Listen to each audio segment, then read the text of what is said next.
2 transgender સહિત 4ને દારૂની હેરાફેરી કરતા ઉધના પોલીસે ઝડપી પાડી તેની પાસેથી લાખોનો મુદ્દામાલ કબજે કર્યો।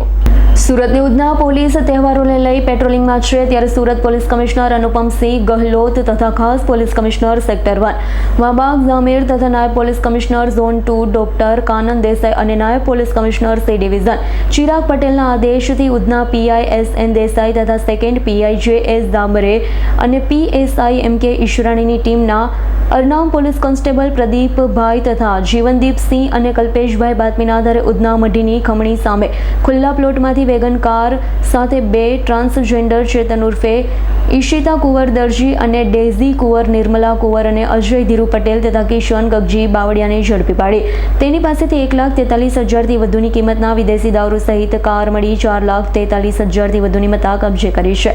4 વિરુદ્ધ કાયદેસરની કાર્યવાહી હાથ ધરી હતી। Bureau report S9 news Surat. અમારી તમામ માહિતીથી અપડેટ રહેવા માટે જોડાયેલા રહો S9 ન્યૂઝ સાથે।